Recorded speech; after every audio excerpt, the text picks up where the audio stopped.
here to present. My name is Bora. I am the Program Director for Utah Assistive Technology Program, aka UATP. It's a long name, and even our institute name is very long. We just call it IDRPP. Before it used to be called Center for Persons with Disability, but last year we renamed our institute. So it's great to be here with you guys to kind of go over the resources that we have.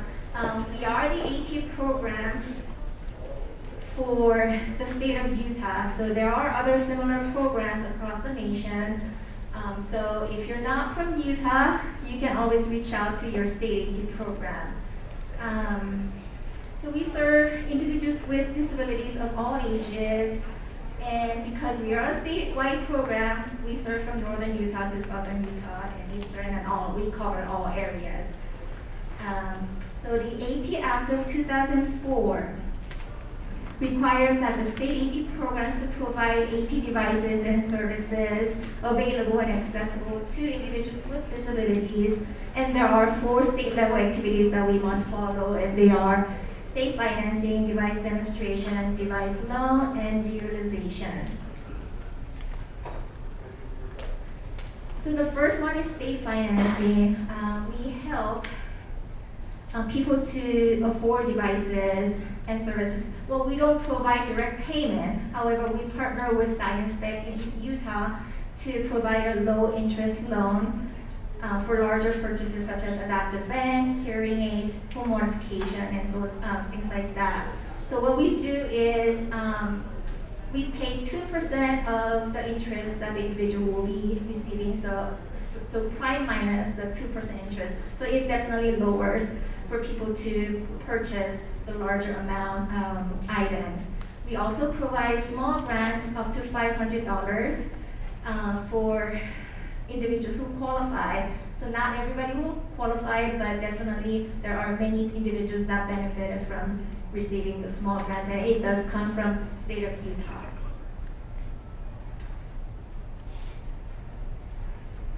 And we help people find the right device for them. So demonstration and loan libraries. We have 2 lending libraries, one in Logan and one in Utah Basin. However, if you would like to try those items, and if you don't live in those areas, we can definitely ship the items to you with a return label so that you can try different devices before you actually make the purchase. And the reason behind is that not every device will work for your needs. So we would like you to have the opportunities to be familiar with a lot of devices that we have. And we list all the devices on utat4all.com, and there is a whole list of devices that we carry in our lending library. And however, if you don't see the items that's listed, you can always request the item so that we could send those items to you. The other part that we do is we offer affordable devices through the reuse program. So this supports the reuse of AT that is no longer needed, and we give another life to a new owner at substantial low cost. So we would clean the devices before we hand it out, and if there's a cleaning, if there's new batteries that needs to be installed, we would do it before we hand it out to individuals. The other fun part that we do, and this is actually Dan's expertise, we offer a customized solution. Like I said, not a lot of devices would not fit your needs or individual's needs, right? Everybody's unique, everybody's different, and they require different devices to really accommodate their needs. So we offer a customized solution by coming up with, we brainstorm together, we come up with solutions that work for their needs. So here, this is a tribe that Dan and help with a volunteer that they came up with, because the tribes can cost thousands of dollars and our children grow. So these are super affordable devices that would engage children. They can do a lot of different activities with the devices that we have here. And these 3D printed inserts, the pill fodder inserts, this really helps individuals to, for people with tremors, it would help them to have that access that you need. And here's more photo. And the last part that we did, well, something that Ben did, is it 2 years ago? With the Nerf gun. About a year ago. About a year ago. So we created a system that can be mounted and fired from a wheelchair by somebody with limited use of their hands. So as a result, now he can play with his children, and this is something, we don't limit person's ability, so we provide a lot of different solutions to actually fit their needs. So these are just the overall overview of what UATP does. Ben is the AT magic man. he will go over a lot of different devices, something that we have, something that we modified. So if you have any questions at the end, please reach out to us. We will share the PowerPoint with you. Do you want to add? Yeah. We really want to make a personal connection with you, so we are going to pass out this clipboard. So if you could write your name and your email addresses, we will send the PowerPoint to you. And if you have any questions, you can always reach out to me for further questions. Oh, sorry, I forgot to mention. So we have 3 locations to serve Utah, one in Logan, one in Salt Lake City, and one in Vernal area, which is the eastern side of Utah. However, like I said, it's a statewide program, so that you don't hesitate to contact us if you live in the St. George area or the Four Corners area. We will always be there for you to serve your needs.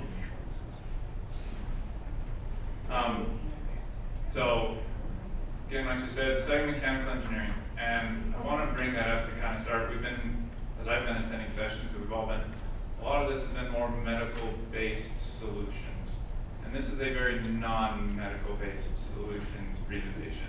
Just throwing that out up front and making aware of kind of the goal and the way that we look at finding solutions to problems. It's definitely more of an engineering route, and it's definitely a route where we are assuming kind of up front that you've already been trying, and you probably continue to try to work through things with your occupational therapist, your physical therapist, with the doctors, and get the human body solved as much as you can, or make those changes or increase that growth. The last session was talking about increasing working memory, right? And tasks and things you can do that will help with reading and writing, and that's wonderful, and we 100% advocate that. Go for it. But you can't get it to the point that you need to be at function-wise. You need a different solution to live life. That's where we're coming from. The other goal in my presentation today will be to not provide a perfect solution that you need. Or I guess the route I'm going here is I want you guys to be assistive technology professionals as much as you can be. So I'm going to be trying to impart not just devices, but the methodology that I use whenever I approach people. We have a big fabrication facility up at where we work at, and because of that, we get all sorts of different things. And that's why we're a resource in the state, is that people reach out to us for all sorts of unique and different solutions. And so often I'm working on something I have never seen or worked on before. And I just do that over and over and over again. And so that's, again, you can apply the same principles to any problem. Okay? So the hat model here, human, activity, assistive technology, in the context of the activity, and I love the fact that in this picture the ball is coming out of the box. You need to think outside of the box. That's, I think, something that skill-wise level we are good at, and the reason that people look to us as a resource. If you're going to adjust something in any of these categories, you look at all of them one at a time and figure out what it is you can shift. The human, can you change something about the individual? That's what I was talking about earlier about, hey, can you help the person just acquire the skills that you need? Don't skip over the occupational therapist, right? Don't look immediately at technology to solve the problem. Can the person learn the skills they need? And it's not just motor, increasing your motor planning skills or increasing something, but maybe just looking at a different way of accomplishing the same activity, but using your own body, okay? Because your body's with you wherever you go. That's the nice thing. Activity, can we change the activity? Can we do it a different way than the normal way that everyone else does it, okay? Then kind of the last thing in that is, are there any tools or tips or tricks that we can bring in that will help people make the task easier, right? Okay, training, that kind of goes back to the same point that maybe you just need to look at doing it a different way, right? And with a lot of procedural tasks, there's definitely going to be training that comes with it. The other thing to think about, the example I use with this is, so we work across the age span, right? So if you're an elderly person that has bad balance issues and you're trying to vacuum in your home, you know, how do you adjust that activity, or what's the thing that you can bring in so this person isn't falling, right? Well, you could hire it done, right? That's an option, okay? Another option is you could pick up one of those robot vacuums, right? That we all want for convenience, right? But for me, I look at it as assistive technology. That's the helpful thing there. The other thing is, as far as assistive technology in context goes, you need to think about where it's being used. Things that you can introduce in the school setting are very different than what you can introduce at home, just because of the nature of the environment, right? And so definitely thinking about that as you're going forward. Assuming a solution already exists, even if it isn't called AT, so that's what I was talking about as far as the robot vacuum.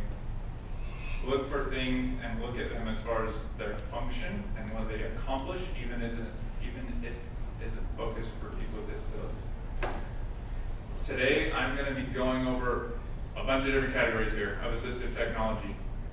A lot of these aren't going to apply to you, okay? Now, I don't say that to lose all of your attention. I say that to say that's the reality of it, and as you're looking at these other areas, what you need to be doing is thinking about the principles that are in those other areas, right? And I say it may not apply to you because that's not the thing you're working on with your kiddo at this time, right? Eventually you might be working on with your kiddo, or you can grasp something from that area and pull it into another area, okay? And that happens a lot. Okay, focus on function. We are all brought here together at this conference because we have common surgery, we have common diagnosis. That does not matter. I don't mean to say that about it. It doesn't matter in assistive technology, meaning as far as what the diagnosis is or what the cause that led to the limited function that I'm looking at, that doesn't really help me. What's important to me is what is the function, what is it limited in, regardless of how we got here, okay? So as you're looking for devices, be thinking about not searching and looking based upon the diagnosis, but looking based on function, okay? And then don't be afraid to modify things. All sorts of thousands of pieces of assistive technology are put on the market, and a bunch of them are not actually made completely by people who know everything that they should know. And don't work all that great, right? Or the individual you're working with is a super unique need. Go ahead and cut and modify, right? And we do a lot of that. We avoid warranties all the time. Okay, I'm grouping hearing and vision together because you apply the same methodology to either one, okay? You're either doing one of two things. Either one, if your vision or hearing is low, you're trying to support it, meaning low means you are still trying to accomplish that task using that existing hearing or vision, okay? You're able, you have enough of it that if you just got a little extra help, then you would be able to make it happen, okay? And so you can magnify the input or you can create contrast. That's kind of the two things that you can do for that. So again, as you're looking at that unique situation, those are the things you should be thinking about. Okay, so number one, we can support. Number two, you can replace, meaning when you're looking at that activity, you're not thinking to yourself, yeah, I'm going to use my vision. Vision's not an option anymore for accomplishing that task. Hearing is not an option anymore for accomplishing that task. The answer is you use the other sense. And so that's where you're just flat out replacing it. You're going a total different route. Okay?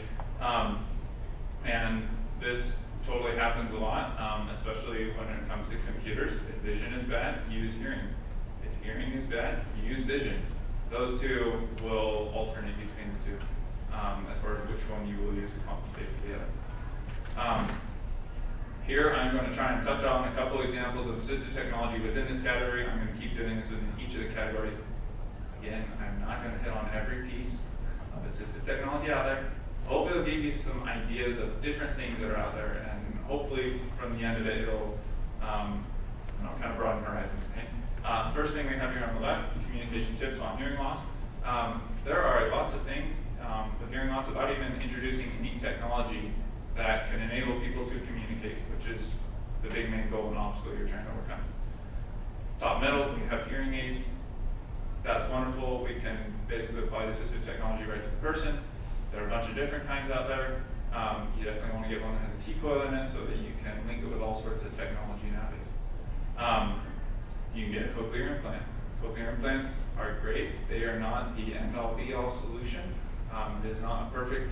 I have complete 100% hearing when I'm done, but it's a lot better because you now change the category of your assistive technology you're focused on from I'm trying to replace it to now you're going back to, hey, I can use my hearing to support me in doing these tasks. Okay?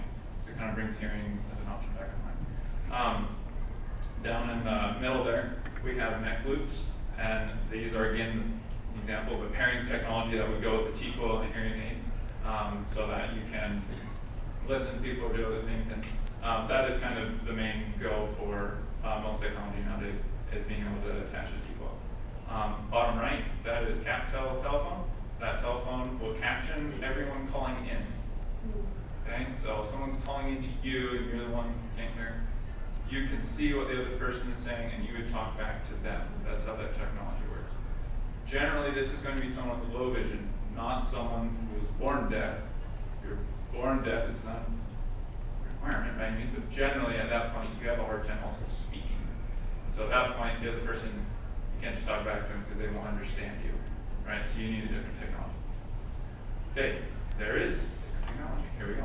Okay, so we're trying to replace the hearing. Over on the left, there's apps, and again, like there's going to be links to all this stuff in the slide deck that you can get. Those first couple apps there do captioning. The next couple apps towards the bottom, they do video relay service. So I'm the person who is deaf. I sign, an interpreter takes that, talks to the person I'm trying to communicate with. That person talks back to the interpreter signs back to me. That's how we have the conversation. These systems are already in place. You don't need to reinvent them. Top middle, that is a carry-around laptop, if you want to think of it like that. But it's basically you're just having an immediate texting conversation with that person, where you're just typing back and forth. It is live. Meaning, anyone been in a texting conversation where you responded, but they'd already sent you another text, and so you don't get into that with this because the screen is split. You can see the lighter section on top, the darker section on bottom. As you press the letter, it is appearing. So as you are typing, it's immediate. So it's more of a, they can see your thoughts more immediately, and you can communicate back and forth. This works great between a whole bunch of different videos. Bottom middle, those are glasses that are captioning. So that is at the theater that that individual is at. And so they put these glasses on, it is taking sound input and then literally putting the captions right there, whatever it is they're doing. We know speech to text is not perfect. So I'm sure that every caption they get on that is not perfect either. But it's enough that they get just the conversation. And to be honest, people are deaf who use speech to text and use that. They know that and they've learned to read between the lines when the captioning gets it wrong. Far right, this is your doorbell or your fire or your alarm clock. That bottom gray disc there is a vibrator. You will not sleep through that. You stick it right under your pillow, right under your mattress, and it just boom, boom, shakes the whole thing. So this is a way for you to set an alarm clock for yourself so that you don't sleep through it. Because guess what? All alarm clocks are noise-based, right? Okay, supporting vision. So this is you have vision and can use it functionally. Top left, we have a mug. This is assistive technology. Crazy enough. It is white on the inside, which means that you pour a dark liquid in, you can see how high it is. Right? Just simple things like that can make a world of difference. You can buy stuff that has large buttons on it or large print on it. That's top. Top kind of a little bit to the right, you've got magnifiers. There's a bazillion and one different types of magnifiers. And ones that are situated, you have line magnifiers that are designed to like read a whole line on a page at a time. Bottom left corner, that is, it folds up. So you take it with you, and so you can lay the whole page on it and scroll around on that instead of having a little tiny window that you're doing. That one is a video magnifier as opposed to just a physical magnifier, right? Video magnifiers are picking up a lot of popularity. You can modify, you can capture image, you can do speech to text, you can snap the image and then remove the item and then panorama image. Lots of nice things. Bottom middle, that is an example of something that is not sold as assistive technology. Again, look at the function of it. What does that do? That magnifies my little iPhone, right? Makes it a much bigger screen. That is sold as a convenience item for trips. Okay? But for me, that's assistive technology, and it's 20 bucks. I can afford that. Unlike the far right, I don't, which I can't afford. But the point is, if it's something you use every day, it's totally worth spending your money on. But basically, right in the middle there, he's got a camera, and he is, think of it as like virtual reality, but it's the reality around you, okay? And it has a zoom lens on it, and so you can zoom in and out on anything you want to use. And again, you can capture an image, so like if you were wanting to read your prescription bottle, you could just snap the image, and then either it could read it out loud to you if you wanted that, or you could then just pan around the image. You don't have to keep holding it up in front of you and keep your hands steady. Okay, replacing vision. Upper left, books. Instead of trying to read, you can either go to Braille, but the other thing that's being really popular is going to text, or going to, speech. So this is Victor Stream. It is designed specifically for the blind. The menu is simple. There is no touch screen on it. And it is connected with a nationwide library. Top middle is Seeing AI. That is a free app, doesn't cost a dime, and it can do all sorts of fun things as far as it just uses a camera on your phone to read money, read color. You can do instant, kind of like navigation, you hold it up to a sign, whatnot, and it can tell you what street you're on, different things like that. Bottom left, that is JAWS, which we all think of a shark movie. I have no idea what it is. Job accommodation, word, can't remember the speech, something like that. It's text-to-speech, and it's how you navigate your computer if you're blind, using your ear to then navigate your computer. This makes a lot of sense if you are someone who, and this isn't universal across the board, but this is my opinion, if you lived life and then became blind, because you have an understanding of the computer layout, trying to just use hearing to understand where you're at on the page is rough, because the page is laid out for us visually, right? And then you're trying to transfer that to just hearing it, and it's got to go line by line through the page. Okay. If you're not, if you're someone who's born blind, they have Braille output, and that would make more sense for you. Bottom center, that clips on the side of your glasses. It can do facial recognition, and it is a lot like the app right above it, but it's hands-free. It goes with you everywhere. It's really nice if I was or can I. Far right, you have walking canes. This one in particular is a sonic walking cane, so it has some nifty little other features in it to try and give you more environmental awareness. It's kind of funny, but a lot of people I know are blind just love the basic standard cane with no extra technology. Sometimes simple technology is the best. Okay. Next category, speech communication. I threw AAC on here. If you haven't heard that term before, I guess you probably have, but I threw it on there depending on where people are actually visualized on that. But a lot of people would just say AAC instead of speech communication. So talking to anybody, that's what that's about. High tech does not mean better in this spectrum here. Up on the far right with speech generating devices, that's or like an iPad with an app on it that can you can press buttons and it will kind of do the speech output for you. You want to do what makes sense for your kiddo. There was what's called the Prox Talker. It was invented for their son who would smash things, and you can drive over it with a truck. And that is what they built it for, okay? So they wanted something indestructible, and it works great, and it was a wonderful match, okay? The other thing is, generally, as you get more into high tech, you get into a little bit more complicated, right? And so sometimes some of the high tech devices are so complicated, the teacher at school is saying, like, I don't even know how to modify this thing, or I don't know how to change it, right? So sometimes your simpler systems fail less, right? Communication breakdown happens less because people don't get messed up within it, right? Anyway, there's just some things in that, and I bring that up just because oftentimes there's a default in communication to go high tech. That's the best. It's not the best, it's an option. It's just referencing the technology that goes into it. As far as what is going to create more communication within your child, as far as, and here I have a bunch of pictures of devices, but even just in general, whether or not it's a device we're looking for assistive technology, or again, going to the training aspect, your child can't talk, right? But it's more that they need to learn social skills, right? Maybe that's more the focus there. Well, in either situation, it's going to be training that's going to get it there. You're not going to hand a child a device and they're just going to be able to talk, right? They've got to learn how to use that device. They need an opportunity to learn how to use that device.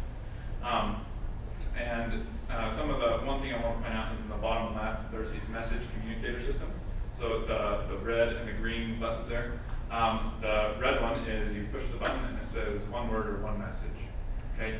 And so you can set up a couple of those and you can do yes and no, very basic communication like that.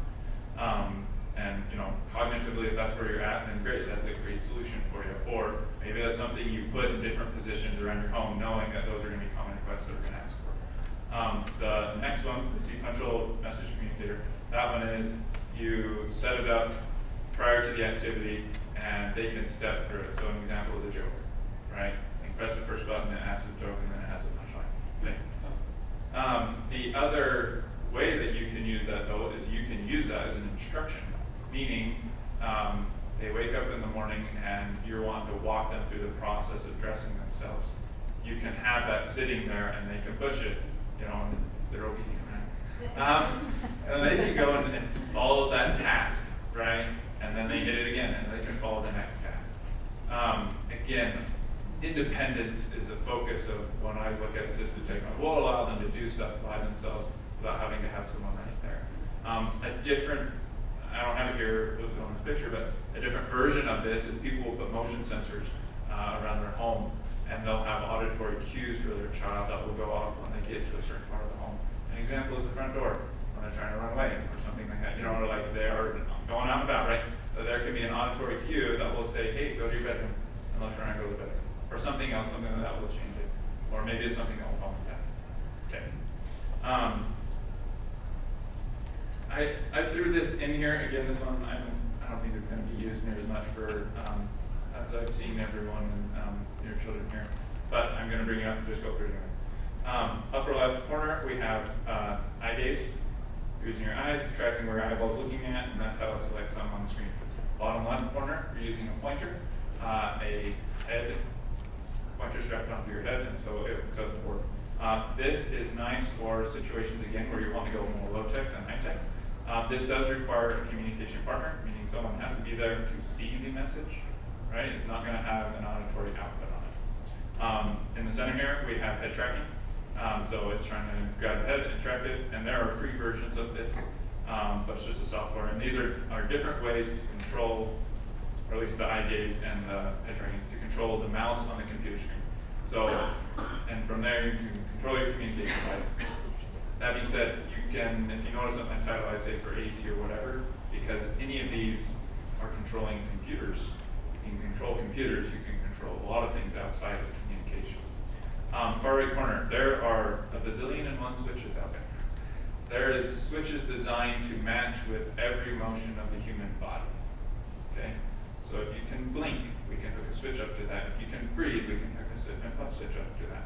So people use sip and puff to drive their car, right? So the idea of physical limited mobility is not so much a big, it's not so big deal, but it's not insurmountable of an obstacle. There's totally assistive technology. Okay, upper left corner, this is a squirt gun that's been adapted with a button, okay? This is important as far as, and two things, one is fun, right? Second thing is, whenever you're on this journey of trying to teach someone communication and you first give them a button or a switch, it means nothing to them. You have to pair it up with something. And to immediately try and pair it with communication, well, they don't even got a grasp on what communication is at this point yet, so that still doesn't make a lot of sense. You can pair it with something that has a physical meaning, like a toy or a squirt gun or anything that moves, does, sings, dances, whatever. They get that direct correlation between when I push that button, that happens. Okay? So this is a teaching tool. And you can buy switch adaptive toys and whatnot. Bottom left corner, this is a great screen from Lampwords for Life. There are many different theologies or ideologies around what is the best AAC layout. Okay? And some are designed for this person, and some are designed for that person. The point I would say out of all of it is you want your kiddo to be able to get their message out with the least amount of effort. And that can be a fewer number of clicks, that could be a lower cognitive load, right? Whatever works to get it across with the least amount of effort, because if the effort is greater, then it's not worth it, right? We avoid things all the time if it's not worth their effort. In the middle here, this is going back to my point as far as practice is what's going to provide communication. In the top, that's all of us. People talk to us, and we're expected to talk back. For people who are using some of these other AAC systems, people are talking to them, but you're asking them to talk back in a different language. We don't think of it that way. We still think of it as English or Spanish or whatever. But really for them, it's symbols, it's pictures. It's not them moving them out and talking back, okay? So what that means is if we want them to really learn it, you've got to talk to them in the same language. And so that's called modeling in the AAC thing. You have to model for them. You need to use their device as you're talking to them. Push some of those buttons as you're talking about going to the park. You need to go park so they understand, hey, I'm talking to you, and then they can talk back to you, okay? On the far right here, this is an app that converts speech to symbols. Okay, this was actually made by an SLP, and the goal of this is when grandparents come over and they want to talk to them and they want to try and help them still learn at the same time, they can literally talk into their phone. The phone will convert it all into symbols, and they can show a picture of it. It's a cheater's way to model, right? It's a good match, not for mom and dad. Mom and dad need to learn the device, okay? But it's a good cheater for people who are wanting to be supportive of them learning, right? And who aren't really around enough to really learn the device. And so it's better than nothing. It's a lot better than nothing because their exposure to symbols being communicated to them when they learn some language is a lot bigger. Okay, computer access. So the thing that everyone needs to know is that all computers, even your cell phones, no computer can be made nowadays without an accessibility center built in. Okay, so there's actually a lot you can do without having to go out and buy anything. It's the settings are there. You go and you change them, and that's for vision, for hearing, like everything that a computer can do without having to bring in physical hardware. They try to have in there. Okay, so don't skip past that. And then the things you're looking for as far as, can someone use a computer, or what are we trying to do in making computer use an easy thing for them is you're trying to change the input, how they put stuff into it, and how they get stuff out of it. So putting stuff into it, usually we use a mouse and keyboard, right? Okay, if that's a difficult, either one of those are difficult tasks for you, then we need to figure out something else. We're getting this wonderful world of actually speech to control environment, control the computer. And so actually now it's getting a lot easier to do that. But even then, we know speech doesn't get recognized perfectly. Flexible, I didn't understand that, And then the other thing that happens is if you don't understand some other things about the device, you can get yourself into sections of your computer or sections of Alexa that I don't know how to get back out of, right? And so you have to find the balance there. Upper left corner here, this is actually a mouse, like a computer mouse. That big yellow ball in the middle is what you can roll, and so you can roll out any part of your body as far as that's how it runs the cursor. You have the buttons there, and then if those blue buttons on the upper are not very good ones for you, then you can pull out your own buttons, right? So maybe you're using a head array in your arm for running the computer mouse. Okay. In the bottom left corner, one-handed. Kind of your one-handed technology is kind of important for a significant portion of our population here. Okay. I'm going to hit on a couple. There's tons out there. But this one here is called Typey, and there's a left and a right-hand version of it. And actually, the world's getting much better because of gamers. That we're getting lots of different one-hand keyboards out there. Top middle here, this is for vision. If the output of the computer screen is the thing that you're having a hard time seeing, take and hook it up to your TV. You can get really big TVs now for cheap. Just run your HDMI cord, and there you go. Bottom center there, this is what's called Grand Pad. It is focused, it was sold and focused on senior population. So the idea in this is that is the interface between you and the computer. It's big, colorful buttons, and that's it. And only the people who are listed in the contacts can call this device. So that's to avoid scammers and other people that would have malicious intent. Far right corner is up to speed. This is a service you can subscribe for, and it is just like on-hand, immediate, anytime you want an IT support for anyone and everyone out there. So if you're ever having someone who's having a hard time using the computer because of cognition and they just need a little extra support, how do I remember to do that, or just need someone to walk it through, then this is something they could do instead of always having to call a friend over to have them help them.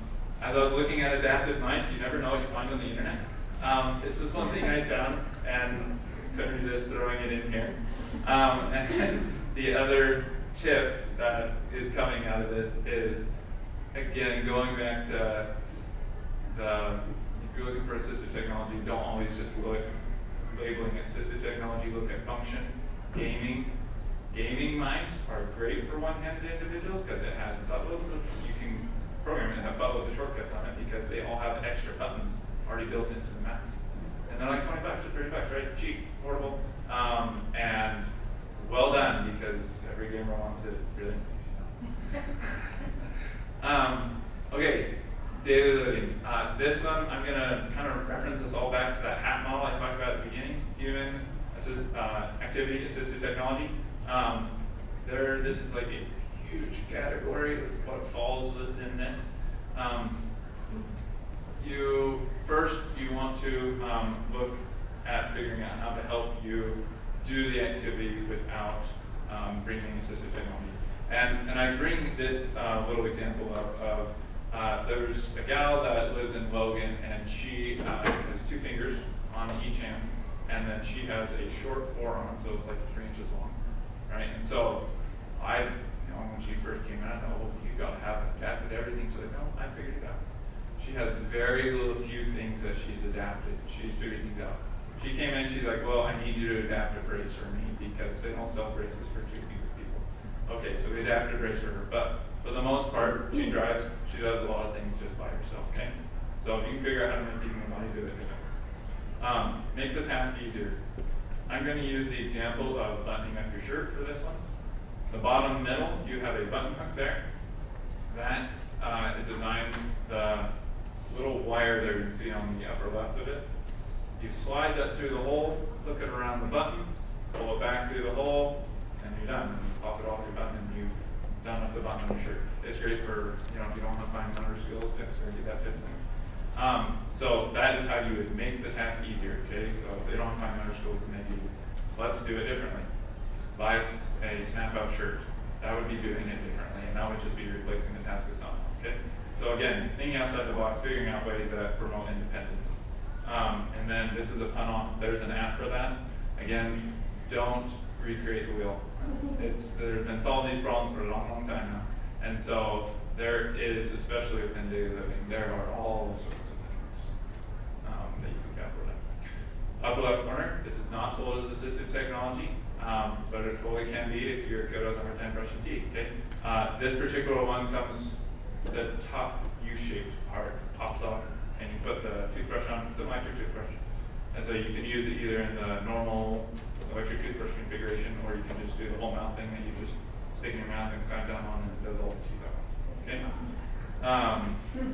Yeah, it's all for kids and all sorts of different ages there. Bottom left corner, we have Google and Alexa. We love and hate the Google and Alexa.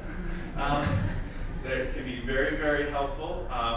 You know, be careful as far as sometimes our kids get into sections there we don't want them and buy all sorts of stuff. And it's good we have parental controls over them a little bit there. The organizational things that they can provide can be very helpful as far as setting reminders and whatnot.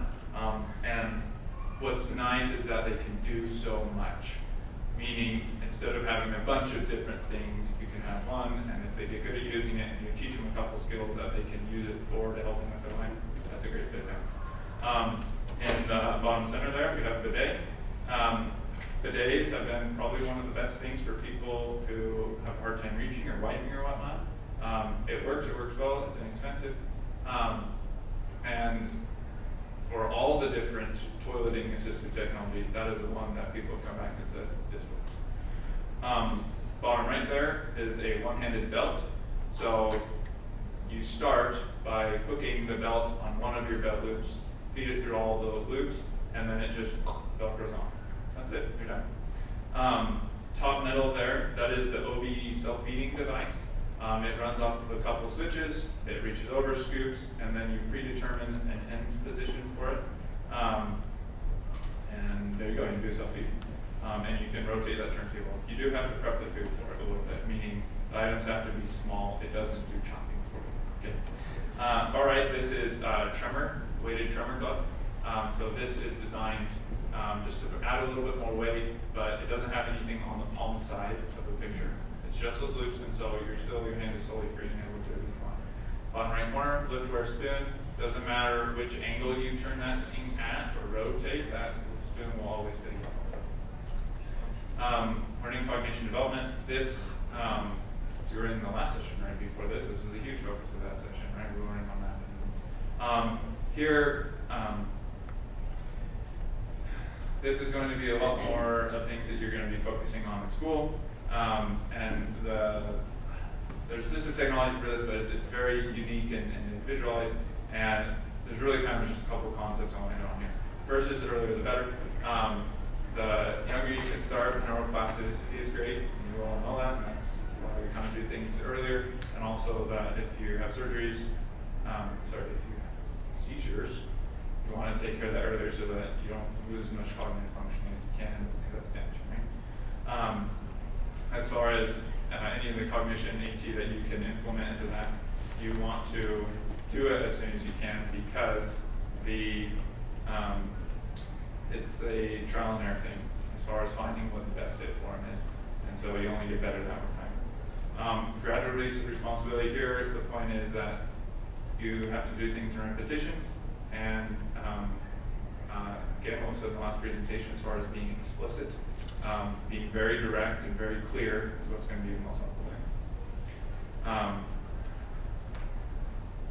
Here's the difference assistive technology. You have a scanning pen. This pen, you scan over the words, it reads it to you. You scan over a word, you can hit dictionary, it'll define that word for you. It was designed for the school setting. Bottom left corner, this is a pen, smart pen, that focuses on more memory type things. You can take notes. It has a recorder on it, so whatever noise is going on around it, whoever's talking as you're writing that note, it records that. Later you come back and you touch the note and it will start the recording from the moment that you were writing that. So if you ever wrote a note and you're like, hey, what did I mean when I wrote that note? I didn't leave myself enough notes, right? This is a way for you to do that. And you don't have to write a complete, you could just make a check mark on the page and then come back and touch the check mark and do the recording. Social stories, very helpful, educational, direct, explicit. Tools, upper right corner. There are different tools that will help you. This one's co-writer as far as using the computer and doing typing. This one has word prediction, which can be helpful as far as finishing out sentences and just making things go faster and spelling and whatnot. Bottom left corner, there is a 15-minute timer. That is an hourglass timer. That hourglass timer is a story where there was an individual who was at a job site, he needed to know to take a 15-minute break, but did not read clocks. That was not something he could do. And so we were trying to figure out some way that we thought about, we'll just set the timer, but it's like, okay, but you've got to stop the timer and you don't want a blaring timer going on. And so this is what we did. We took an hourglass, and that's what he did. You could see very clearly, very concrete as far as how much time he had left. Loved it, worked great. Makey is an instructional linguist, or Makey. So, okay, Makey is just a company in Canada that made this to replace the keyboard on for your computer, any buttons on the keyboard with anything that is connected. So you can hook it up to you, hook it up to another person, and every time you touch, because you're both conductive, it could be typing out of space, right? really this gets very creative as far as really what you decide to pair it to. Okay, so the whole thing you do on that. Bottom right corner is just organization. As far as what's going to just set you up for independence in life, the more spontaneous and erratic your life is, then the harder it is to really implement anything. So just general organization is going to be super helpful. Positioning mobility. The amount of time that you spend in the equipment is direct correlation to how individualized, how specific, how nitty-gritty you need to get into it. If you're not spending much time in it, then it's not a huge deal whether or not it's a perfect fit. If you're spending a lot of time in it, then it's your environment, right? It's kind of like your orthotic device. If you get that wrong, it's really going to suck. The transportation, as far as whatever device it ends up that you're getting, you need to think about how are you going to pack this thing around, because that's the question you have with all these. They're big and bulky. And the goal with not just mobility, but more the seating is you want a functional position. You want to set them up in a spot that they can interact with the environment and work. And this is a short video here.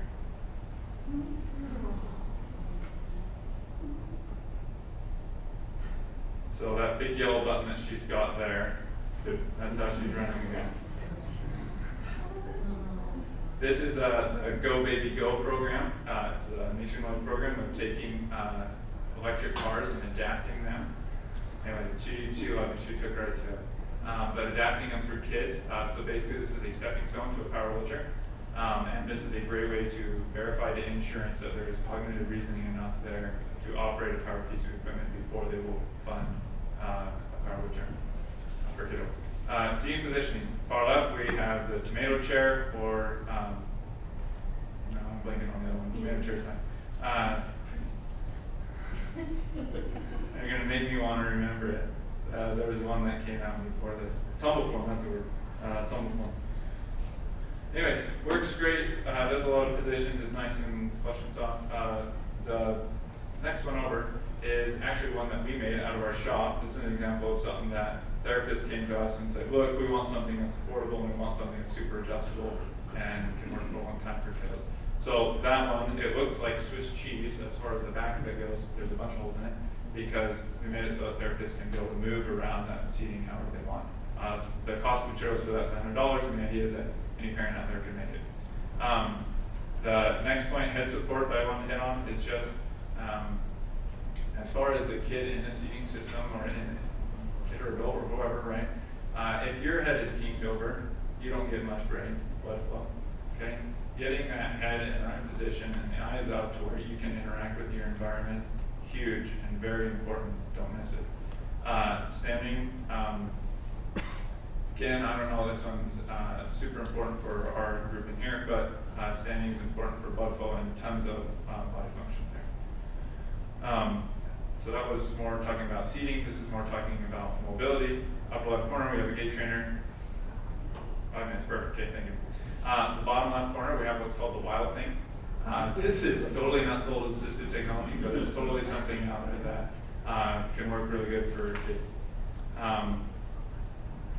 And I'm just going to move on. Environmental adaptations. This is a kitchen here that this lady's adapted to. Who knew that Lazy Susan's could be assistive technology? Anytime you're looking at environmental adaptations, you're looking at changing something permanently, basically. And you're looking at doing it for areas that you see every day on a regular basis. You could probably look at doing this somewhat in the school system, but that's, again, it's permanent. And so you're going to have a hard time selling on that. But there are ways that you can do a lot of adaptations without it being permanent. And get buy-in for that. There are different playgrounds or different, there are different adaptive playgrounds. You can also adapt your house, obviously. Those are always going to be pretty expensive, but you can kind of go the limit of whatever your imagination wants to do as far as how much you want to adapt that, and also how much you want to do recreation. I thought it was great the